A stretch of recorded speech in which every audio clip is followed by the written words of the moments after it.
Hello बच्चों, कैसे हो।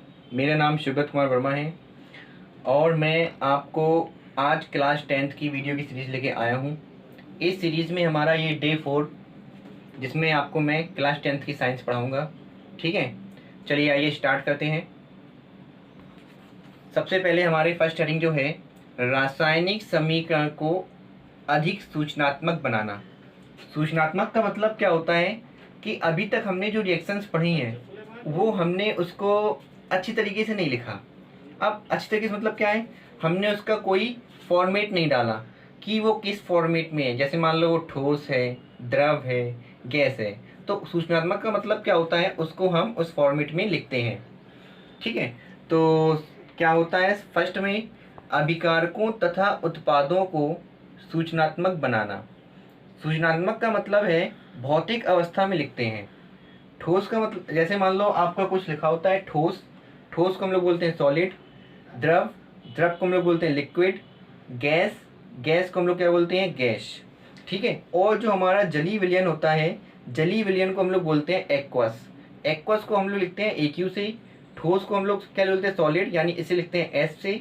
द्रव यानी लिक्विड, इसको हम लिखते हैं L से।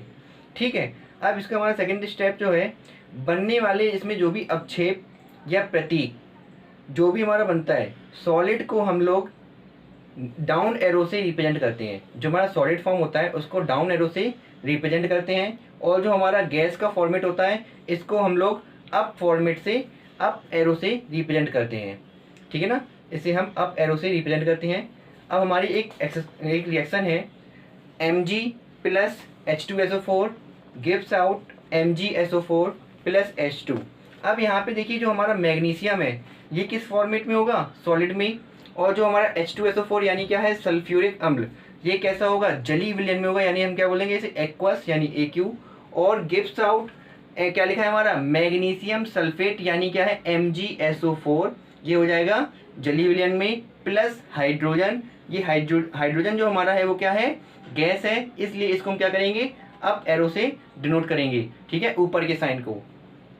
ठीक है, इसके बाद जो हमारा थर्ड स्टेप है, यानी थर्ड पॉइंट है हमारा, ताप, दाब एवं उत्प्रेरक को तीर के ऊपर रखते हैं। मतलब जो हमारा एरो मार्क होता है उसके ऊपर रखते हैं। जो भी हमारा क्या करते हैं, रिएक्शन में टेम्परेचर होता है, प्रेशर होता है और उत्प्रेरक होता है, इसको हम रिएक्शन में लिखते समय क्या करते हैं, ऊपर की ओर लिखते हैं। सपोज मैंने लिया nitrogen plus hydrogen, gives out क्या बन जाता है हमारा, अमोनिया, यानी N2। N2 हमारी क्या है, गैस है, प्लस 3H2 ये हमारी गैस है। जब ये दोनों मिलती हैं तो मिलकर के क्या बना देती हैं, हमारी अमोनिया गैस बना देती है, यानी 2NH3 गैस। अब देखिए एरो मार्क के ऊपर हमारा क्या आएगा, एरो मार्क के ऊपर हमारा आएगा 200 वायुमंडल।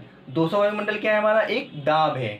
क्या है, दाब। और जो नीचे हमारा लिखा है 500 Fe चूर्ण। चूर्ण का मतलब क्या होता है, ये हमारा एक उत्प्रेरक है, चूर्ण बोल सकते हो, चूर्ण टाइप। ठीक है, अब आगे जो हमारा नेक्स्ट पॉइंट है, डेल्टा। जैसा कि आपने SST में पढ़ा होगा डेल्टा, या मैथ्स में भी आपने पढ़ा है डेल्टा या त्रिभुज। तो हम जब केमिस्ट्री में पढ़ते हैं तो इसको क्या बोलते हैं, त्रिभुज, यानी इसका साइन का मतलब क्या होता है, गर्म करने के लिए। जब भी हमारी कोई रिएक्शन होती है तो हम क्या करते हैं, उसमें गर्म का सिंबल बना देते हैं। ये क्या होता है, त्रिभुज का साइन होता है, इसको बना देते हैं, यानी CaCO3 ये किस फॉर्मेट में है, सॉलिड फॉर्मेट में है, gives out CaO plus CO2। यानी हमारा जब कैल्शियम कार्बोनेट को हम लोग क्या करते हैं, हीट करते हैं, तो ये किस में अलग हो जाएगा, calcium oxide plus carbon dioxide gas में अलग हो जाएगा। ठीक है, अब यहाँ पे हम फिफ्थ पॉइंट की ओर चलते हैं। अभिकारकों को दर्शाने के लिए तनु, तनु मतलब क्या होता है, डाइल्यूट यानी पतला, जैसे हमारा जल होता है कैसा पतला होता है। तथा सांद्र, सांद्र का मतलब क्या होता है, कंसंट्रेटेड यानी गाढ़ा, लिख दिया जाता है। जब भी कोई रिएक्शन होती है तो उसमें हमें फॉर्मेट भी देना पड़ता है कि हमारा ये कैसा है, गाढ़ा विलयन है या तरल विलयन है या तनु विलयन है। ठीक है, तो बात करते हैं, यहाँ पे हमारी रिएक्शन है जिंक, यानी सॉलिड फॉर्म में है, H2SO4 यानी एक्वस यानी तनु विलयन में है, यानी डाइल्यूट, तनु को हम लोग क्या बोलते हैं, डाइल्यूट। गिव्स आउट क्या बन जाएगा, जिंक सल्फेट प्लस हमारा बन जाएगा हाइड्रोजन। क्या बन जाएगा, हाइड्रोजन। हाइड्रोजन हमारी क्या है, गैस है। ठीक है, और इसके जो हमारी फॉर्मेट है, यानी जिंक कैसा है, सॉलिड है, H2SO4 कहता है, H2SO4 कैसा है हमारा, एक्वस है, और जिंक सल्फेट कैसा है हमारा, AQ है, यानी एक्वस। अब बात करते हैं ऊष्मा को। नेक्स्ट पॉइंट हमारा क्या है, मुक्त ऊष्मा को हमेशा ध्यान रखना, जो हमारी एनर्जी होती है जैसे फ्री हो रही है, जब भी मुक्त ऊष्मा दो तरीके होती है, तो हमारी ऊर्जा मुक्त होती है या अवशोषित होती है। जब भी किसी रिएक्शन में हमारी ऊष्मा मुक्त होती है तो उसको हम प्लस साइन से इंडिकेट करते हैं, और जब ऊष्मा क्या होती है, एब्जॉर्ब होती है यानी अवशोषित होती है, तो उसको हम क्या करते हैं, माइनस साइन से रिप्रेजेंट करते हैं। जैसे सपोज आपके पास क्या है, कार्बन को हम गर्म करते हैं, यानी कोई भी चीज़ आप गर्म करते हो, जैसे लकड़ी को आप गर्म करते हो तो क्या निकलता है, काला धुआं निकलता है, और वो हमारा क्या होता है, ऑक्सीजन संपर्क में आ जाती है तो एक गैस बन जाती है। यानी कौन सी गैस बन जाती है, हमारी कार्बन डाइऑक्साइड गैस बन जाती है। यानी कार्बन सॉलिड फॉर्म में है, ऑक्सीजन गैस फॉर्मेट में है, जब इसकी रिएक्शन कराए तो क्या बन जाता है, हमारा कार्बन डाइऑक्साइड गैस बन जाती है। जो हमारा है कार्बन प्लस सल्फर, जब इसकी क्रिया कराए तो क्या बन जाता है हमारा CH2, यानी क्या बन जाता है, कार्बन डाइसल्फाइड। यानी कार्बन हमारा किस फॉर्म में, सॉलिड फॉर्म में है, और सल्फर यानी यहाँ पे 2S है, ये भी हमारा सॉलिड फॉर्म में है। जब ये बन जाएगा, बन जाएगा CH2 यानी कार्बन डाइसल्फाइड। अब इसमें जो हमारी रिएक्शन हो रही है, इसमें क्या होगा, ऊर्जा हमारी अवशोषित हो रही है, यानी क्या हो जाएगा 22 किलो कैलोरी, क्या हो जाएगा 22 किलो कैलोरी। अब इसके बाद हमारा जो नेक्स्ट पॉइंट है, उत्क्रमणीय अभिक्रिया। उत्क्रमणीय का मतलब ये होता है कि इसमें हमारे रिवर्स एरो होते हैं, यानी एक रिवर्स एरो हमारा अप और एक डाउन, तो इसको हम लिखते हैं H2 यानी hydrogen gas plus I2 iodine gas gives out, यानी हम बोल सकते हैं उत्क्रमणीय अभिक्रिया का मार्क्स लगाएंगे, और ये हमारा क्या हो जाएगा 2HI यानी हाइड्रोजन आयोडाइड। ठीक है, तो अब हम बात करते हैं एक स्पेशल नोट की। NTP पर एक मोल गैस का आयतन कितना होता है, 22.4। NTP पर एक मोल गैस का आयतन कितना होता है, 22.4। नॉर्मल टेम्परेचर प्रेशर, यानी हम बोल सकते हैं सामान्य ताप दाब या मानक ताप दाब। ठीक है, ये जो हमारे ये सब क्या होते हैं, ये अभिक्रियाओं को रिप्रेजेंट करने के तरीके होते हैं, मतलब हम अभिक्रियाओं में ये सब दिखाते हैं। ठीक है, चलिए अब आगे बढ़ते हैं। अब हमारी जो नेक्स्ट हेडिंग है, रासायनिक अभिक्रियाओं के प्रकार। इसमें हमारी फर्स्ट हेडिंग जो है, संयोजन अभिक्रिया और योगात्मक अभिक्रिया। देखिए संयोजन का मतलब क्या होता है और योगात्मक का मतलब क्या होता है। संयोजन नाम से ही पता चल रहा है कि ये किसी को जोड़ने की बात कर रहा है। योगात्मक का मतलब भी क्या हो रहा है, जोड़ने की बात कर रहा होता है। तो सपोज मैं आपको बता रहा हूँ, जैसे मान लो मैंने एक रिएक्शन ली, A + B गिव्स आउट क्या बन गया, C बन गया। यानी A और B हमारे यहाँ पे क्या है, आपके अभिकारक हैं, और जो गिव्स आउट बन के हमारा C मिल रहा है, C हमारा क्या हो जाता है, उत्पाद हो जाता है। ठीक है, अब इसकी हम परिभाषा समझते हैं। ऐसी अभिक्रिया जिसमें दो या दो से अधिक पदार्थ जुड़कर एक उत्पाद बनाते हैं, संयोजन अभिक्रिया कहलाती है। ठीक है, फर्स्ट इसका एग्जांपल हमारा है एथिलीन। एथिलीन का फॉर्मूला हमारा होता है C2H4 + H2 gives out.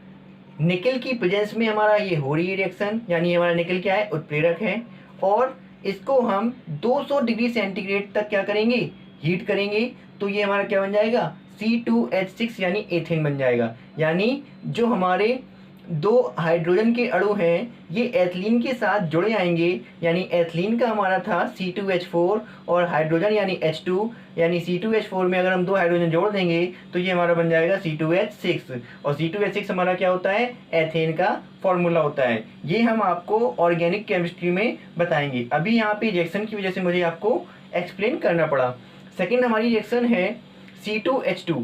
C2H2 हमारी क्या होती है, एसिटिलीन होती है। अगर इसमें हम 2H2 के साथ क्रिया कराते हैं तो ये हमारा क्या बन जाएगा, C2H6 बन जाएगा। यानी एसिटिलीन की क्रिया अगर हम हाइड्रोजन से करते हैं तो क्या बन जाता है, एथेन बन जाता है। ठीक है, थर्ड हमारी रिएक्शन है carbon plus oxygen gives out CO2। यानी कार्बन को अगर हम ऑक्सीजन के साथ गर्म करते हैं तो क्या बन जाता है, हमारा CO2 बन जाता है। ठीक है, अब चलते हैं सेकंड हमारी हेडिंग है विस्थापन या प्रतिस्थापन अभिक्रियाएं। विस्थापन या प्रतिस्थापन का मतलब क्या होता है कि अगर समझिए विस्थापन जो हमारा होता है, इस हेडिंग के अंदर हमारी दो हेडिंग्स हैं। अगर आपसे बोल रहे हैं ऐसी अभिक्रिया जिसमें कोई परमाणु या समूह किसी दूसरे परमाणु या समूह द्वारा विस्थापित हो जाता है, तो उसे हम क्या कहते हैं, प्रतिस्थापन अभिक्रिया कहते हैं। फिर से देखिए, ऐसी अभिक्रिया जिसमें कोई परमाणु या समूह किसी दूसरे परमाणु या समूह द्वारा विस्थापित होता है तो उसे प्रतिस्थापन अभिक्रिया कहते हैं। चलिए इसको एग्जाम्पल से समझते हैं। आपके पास एक फेरस परमाणु है और इसकी हम क्रिया कराते हैं कॉपर सल्फेट से, तो यहाँ पे क्या होगा, Fe plus CuSO4 gives out, क्या बन जाएगा, FeSO4 प्लस Cu। तो यहाँ पे देखिए जो फेरस है इसकी क्रियाशीलता क्या है, कम है, और Cu की क्या है, ज़्यादा है। तो यहाँ पे क्या हो जाएगा, फेरस SO4 के साथ चला जाएगा और Cu अलग हो जाएगा। तो हम बोल सकते हैं कि फेरस की क्रियाशीलता अधिक हो गई और कॉपर की कम हो गई। देखिए अब इसकी जो हमारे उदाहरण है, यानी Fe plus CuSO4 gives out FeSO4 plus Cu, यानी जो हमारा क्या है, ferrous plus copper sulphate gives out ferrous sulphate plus copper. अब यहाँ पे देखिए फेरस की क्रियाशीलता क्या है, अधिक हो रही है, और कॉपर की क्रियाशीलता क्या है, कम हो रही है। तभी ये हमारी रिएक्शन है, फेरस जब कॉपर सल्फेट के साथ रिएक्शन करता है तो फेरस का हमारा क्या हो जाएगा, सल्फेट हो जाएगा, और कॉपर हमारा अलग हो जाता है। बात समझ में आ रही है आपको? जो फेरस होता है कॉपर सल्फेट के साथ जब रिएक्शन करता है तो कॉपर हमारा अलग हो जाता है, क्योंकि कॉपर की क्रियाशीलता कम होती है और फेरस की अधिक होती है। और यहाँ पे जो इस रिएक्शन में हमारा फेरस है सॉलिड फॉर्म में है, कॉपर सल्फेट हमारा कैसा है, एक्वस, एक्वस मतलब क्या, जलीय विलयन में है, और FeSO4 जो है वो भी हमारा एक्वस फॉर्म में है, और Cu जानते हो आप, कॉपर यानी हमारा कैसा है, सॉलिड फॉर्म में है। ठीक है, अब इसके बाद हम चलते हैं सेकेंड एग्जाम्पल की ओर।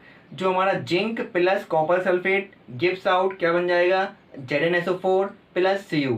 अब यहाँ पे जिंक हमारा किस फॉर्मेट में है, सॉलिड फॉर्मेट में है, और कॉपर सल्फेट कैसा है हमारा, कॉपर सल्फेट हमारा एक्वस फॉर्मेट में है, क्या बन जाएगा, जिंक सल्फेट प्लस कॉपर। और जिंक सल्फेट कैसा है हमारा, एक्वस फॉर्मेट में है, और कॉपर कैसा है, सॉलिड फॉर्मेट में है। अब यहाँ पे देखिए जिंक की क्रियाशीलता क्या हो रही है, अधिक हो रही है, और कॉपर की क्रियाशीलता क्या है, कम है। तभी ये हमारा जिंक जो है सल्फेट के साथ मिल जा रहा है और कॉपर जो हमारा है वो अलग हो जा रहा है, क्योंकि कॉपर की क्रियाशीलता कम है। ठीक है, अब अभी हमने आपको बताया था विस्थापन अभिक्रिया। अब विस्थापन अभिक्रिया में भी हमने क्या बताया, एक परमाणु दूसरे परमाणु को क्या कर रहा है, विस्थापित कर रहा है। अब कभी कभी क्या होता है, जो हमारे अभिकारक और उत्पाद होते हैं वो दोनों तरफ एक जैसे होते हैं, तो उसमें हम क्या करते हैं कि अभिकारक और उत्पाद दोनों अपना क्या करते हैं, रोल निभाते हैं। तो बात करते हैं इस अभिक्रिया को हम बोलते हैं द्विविस्थापन अभिक्रिया। इस अभिक्रिया में उत्पादों का निर्माण दो यौगिकों के बीच आयनों के आदान प्रदान से होता है। क्या होता है, इस अभिक्रिया में उत्पादों का निर्माण दो यौगिकों के बीच आयनों के आदान प्रदान से होता है। आयन आप जानते हो, आयन मतलब क्या होता है, धनायन या रायन। सपोज मेरे पास एग्जांपल है Na2SO4 यानी sodium sulphate plus BaCl2 beryllium chloride. अगर इसको हम लोग क्या करते हैं, रिएक्शन कराते हैं तो क्या बन जाता है, BaSO4 प्लस 2NaCl। यानी यहाँ पे जो हमारा क्या है, Na2SO4 है, सोडियम सल्फेट है, सोडियम सल्फेट हमारा क्या हो जाता है, एक्वस यानी जलीय विलयन है, और BaCl2 जो हमारा है यानी बेरिलियम क्लोराइड, ये हमारा कैसा है, एक्वस फॉर्मेट में है। जब इसको हम क्या करते हैं, रिएक्शन करा देते हैं तो ये हमारा किस फॉर्मेट में आ जाता है, BaSO4 यानी बेरिलियम सल्फेट, ये हमारा होता है सॉलिड फॉर्म में, और प्लस 2NaCl हमारा क्या है, सोडियम क्लोराइड, इसको हम नमक के नाम से भी जानते हैं, ये हमारा जलीय विलयन के फॉर्मेट में आ जाता है। ठीक है, अब बात करते हैं हमारी जो थर्ड हेडिंग है जी, हम ये जो हम लोग पढ़ रहे हैं ये हमारे क्या है, रासायनिक अभिक्रियाओं के प्रकार हैं। ठीक है, फर्स्ट हमने आपको पढ़ाया था संयोजन अभिक्रिया या योगात्मक अभिक्रिया। सेकंड हमने आपको बताया प्रतिस्थापन अभिक्रिया। प्रतिस्थापन अभिक्रिया में हमारे दो पार्ट होते हैं, एक होता है विस्थापन अभिक्रिया और एक होता है द्विविस्थापन अभिक्रिया। जो अभी मैंने आपको इससे पहले हेडिंग बताई थी वो हमारी द्विविस्थापन अभिक्रिया की थी। अब बात करते हैं हम लोग वियोजन अभिक्रिया। वियोजन मतलब आपको समझ में आ रहा हो क्या होता है, इसे हम लोग इंग्लिश में बोलते हैं डी एसोसिएशन रिएक्शन। अब डी एसोसिएशन मतलब क्या होता है, वियोजन मतलब आपको समझ में आ रहा है कि इसका टूटना, ब्रेक करना, यानी ऐसी अभिक्रिया जो पदार्थ ऊष्मा अथवा विद्युत के प्रभाव से दो या दो से अधिक पदार्थों में टूट जाता है। किससे, या तो ऊष्मा के प्रभाव से या विद्युत के प्रभाव से दो या दो से अधिक पदार्थों में टूट जाता है, वियोजन अभिक्रियाएं कहलाती हैं। उदाहरण समझते हैं इसका हम लोग NH4Cl। NH4Cl क्या होता है हमारा, अमोनियम क्लोराइड, इसको हम लोग बोलते हैं नौशादर। और गिव्स आउट, यानी यहाँ पे कौन सा गिव्स आउट का एरो मार्क आएगा, रिवर्स एरो, जिसे हम लोग बोलते हैं उत्क्रमणीय अभिक्रिया। ऊपर हमारा रहेगा हीट और नीचे रहेगा कोल्ड, यानी इसको हम गर्म और ठंडा दोनों तरीके से करते हैं। जब गर्म करेंगे तो हमारा क्या बनेगा, NH3 + HCl बन जाएगा। जब ठंडा करते हैं तो क्या मिल जाएगा, NH4Cl मिल जाएगा। यानी जब आप अमोनियम क्लोराइड को गर्म करते हो तो क्या मिल जाता है हमें, अमोनिया प्लस हाइड्रोक्लोरिक अम्ल। हाइड्रोक्लोरिक अम्ल क्या होता है, ये हमारा अमाशय में पाया जाता है, ठीक है। और जब इसको हम ठंडा करते हैं यानी NH3 + HCl को ठंडा करते हैं तो क्या मिल जाता है हमें, NH4Cl यानी नौसादर या अमोनियम क्लोराइड मिल जाता है, ठीक है। अब बात करते हैं नेक्स्ट हेडिंग हमारी जो है ऊष्मीय वियोजन। ऊष्मीय वियोजन क्या होता है, थर्मल डीएसोसिएशन, ऐसी उत्क्रमणीय क्रिया जिसे गर्म करने पर पदार्थ 2 या 2 से अधिक परमाणुओं में टूट जाता है, ठीक है।